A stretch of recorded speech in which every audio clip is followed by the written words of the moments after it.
wearing bib number 1, and away they go. Most of the runners setting off their own clocks just to make sure that the timing is right, and really to facilitate their pacing as they go through.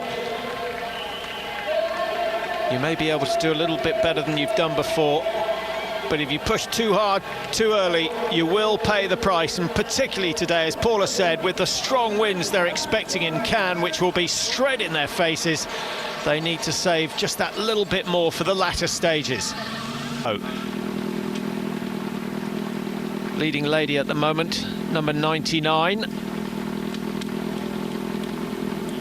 And we're really looking for Selina Jabet, number 30. There she is with the pink vest on. We've got Gladys Quambai, who's very quick indeed, wearing 36, just tucked in behind Jabet. And Jeanette Tika there as well.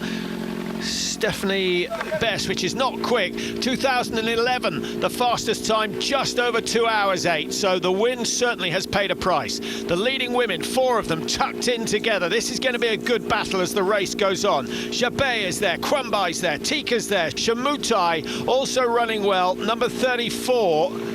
And they've broken away from the best of the Europeans and put a decent distance between them now. It's just a question of which one of those 4 is going to be able to stick it out. Always nice for the leading women to have the company of bigger men in these sort of conditions. They can get... So from 4 women, we are down to 3. Gladys Quambai, number 36, taking her turn at the front. 34, that's Immaculate Shamutai, just dropping off the pace of the leading 3. But if she can keep that sort of... was Kenya 1, 2, 3 last year. And there's been a development in the women's race. Gladys Quambai has broken away from Jabet and Tika. Shamutai hasn't made contact with those other 2. So it looks as though Gladys Quambai could be heading for victory. It's an early break from her. Still some hard running to go, particularly with the wind conditions that they're going to face in the closing stages. What is it, 120 metres between first and second in the women's race. Jeanette Tika leading the chasing group, and she needs to just push the pace a little if Quambai's not going to get away. But Tika fading now, and a break from Selina Jabet to claim second place on her own. And now it's a question of whether Jabet can chase down Quambai, who you can just see up ahead. Fantastic race in the women's this year. The men's also proving to be very, very close. Still, the groups have not split.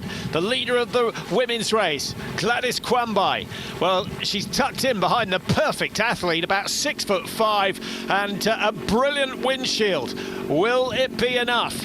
She's got to be aware of Selina Jabet or risk losing touch with those leaders. Through goes Quambai, misses the first string, gets the second, just a mouthful, that will be enough. She's on her way again, but closing down is Selina Jabet, who's run well, even splits throughout from her. Jeanette Tika was with the leaders up to 35k, but now struggling a little. Well, look at the contrast in pace here.